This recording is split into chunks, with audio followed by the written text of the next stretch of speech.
The end of the world island to restart civilization. The People's Liberation Army invades Taiwan in September 2022, after a 6-month military buildup. The United States, which has long threatened to defend a fellow democracy, follows through on its threat and declares war on the People's Republic of China.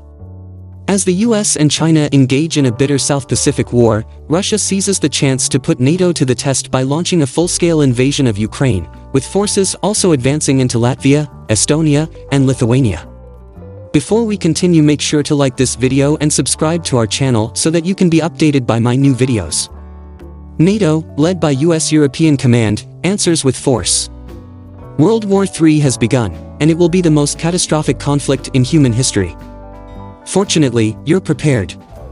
Because you're a smart infographics viewer, you know that China's 6-month build-up for an invasion of Taiwan has given the entire world enough time to prepare for the inevitable showdown between the US and itself, and you also know that Russia could use the opportunity to try to restore its old Soviet glory by forcibly reuniting breakaway republics.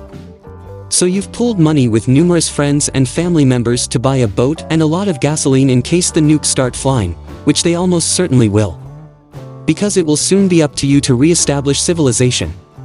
After the first 3 weeks, the first nukes are dropped. No one knows who shot first, but given America's conventional firepower advantage, China or Russia are likely to fire first. City busters will soon be descending all over the world, destroying capitals. Hitler's bunker is destroyed by a Chinese deep-penetrating munition. The United States has already returned the favor to the Chinese and Russian leaders. It's now up to you to reconstruct civilization, and you've chosen the ideal location for it in the fictional world. Location refers to a secluded area that is secluded, but contains food, shelter, and drinking water. It also refers to an area far enough away from the irradiated wastelands of North America, Asia, and Europe. Anything living that needs to breathe will be absorbing some amount of radioactive material. As a survivor of a nuclear attack, you might be concerned about radioactive debris falling towards the southern hemisphere. However, you can restrict your exposure by choosing the proper site to rebuild civilization, Tristan da Cunha, a small series of islands in the South Atlantic. The trade winds blow practically straight east here, and they do so with vigor. Major military targets in Australia, on the other hand, are located along the island's northern shore where the trade winds sweep up dust and debris and push it northwest. On Tristan da Cunha, you're about as safe as you'll get from radioactive debris clouds. You will still be ingesting radioactive dust, and you may expect your lifespan to be cut in half or 3 decades. Consuming charcoal, on the other hand, can help lessen the damage. Edinburgh of the Seven Seas is the only permanent settlement on the entire chain. The main issue is the dust that deposits in your lungs, and wearing a mask will assist. Fortunately, the island chain is rich in marine life, so you'd better get used to eating sushi since you'll be eating a lot of it. Meat will be scarce, something you'll only get to eat once or twice a month, but you'll have enough of farm-grown foods and fish to eat. Most of the island is designated as a wildlife preserve, but due to the circumstances, those restrictions are loosened. What's more, the farming is done by hand or with the help of animals, and you'll notice that the island has relatively few gasoline-powered cars. The lack of modern farming equipment was something that the inhabitants had to make do with out of necessity in the past. Fuel would have had to be brought all the way from mainland Africa, which would have been prohibitively expensive. The lack of modern farming equipment is now a lifesaver, since it means the villagers have learned and conserved more archaic farming ways that don't require a resource that will never be found again. Unfortunately, this means that the local power plant won't be producing electricity for much longer, but you'll have to adapt. Despite its proximity to the Antarctic, the weather rarely falls below 50 degrees, 10 degrees Celsius, which is good news given the island's lack of vegetation and trees. That means no fuel, and no roaring fires to keep you warm. You'll need to earn your keep, so as soon as you and your group arrive, you'll be put to work.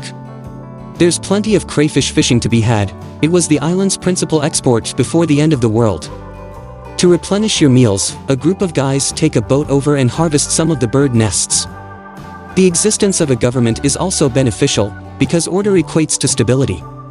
The island's best feature is its isolation. It's nearly 1,700 miles from the nearest continent, Africa. That means that any other desperate migrants are unlikely to make the trek, if they even know about the island. All of that binge watching of the infographics show paid off in the end. This little sliver of would-be paradise, however, has flaws. The first is that the island is still home to an active volcano. The last big eruption of the volcano occurred in the early 1960s, although the government had to evacuate the whole town to mainland Britain at the time. Many of their homes had been damaged when they returned. For the rest of your freakishly short life, you'll have to live in the shadow of impending devastation, and a large enough volcanic eruption might not only wipe off the little settlement, but also bury the vital farming and grazing area beneath volcanic ash and lava flows. The loss of animals would be devastating to your prospects of survival, but the loss of farmed land could be the end of humanity. In an end-of-the-world scenario, there are a number of issues to consider if you are trying to survive on an uninhabited island in the Pacific Ocean. The first is that there is only one doctor on the island, so medical supplies must come from the mainland, which is located in South Africa. The second is that the majority of the island's occupants are older, leaving few suitable women for repopulation, is another important issue. This is unsurprising, given that the majority of the island's younger residents chose to leave for the United Kingdom or South Africa, leaving behind a predominantly elderly population.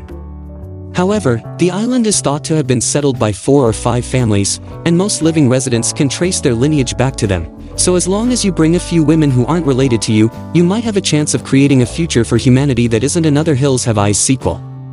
Those retirees, on the other hand, are going to die soon, much sooner than usual, due to the abrupt lack of mainland medical care, medicines, and the airborne radiation that everyone is inhaling.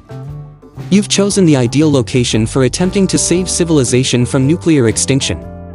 While the temperature will drop a few degrees, you'll be relieved to learn that previous nuclear winter forecasts were unduly bleak. Monogamy and marriage as conventional norms will have to be temporarily postponed until humanity is no longer on the verge of extinction. But getting mankind back to the mainland is a different issue entirely. The journey to South Africa takes 6 days by motorboat, and gasoline will be depleted long before your ancestors are ready to leave the island. Humans have, however, undertaken extraordinary voyages lasting weeks in basic ships previously, which is how South Pacific Islanders came to inhabit such far-flung regions as Hawaii. So the chances are strong that humanity will rebuild owing to your sound judgment and viewing infographics show.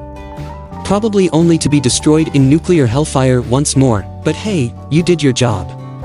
I hoped you find this video helpful. If you liked the video, do like and subscribe as it really helps our channel, and do remember to give your feedback in the comments below.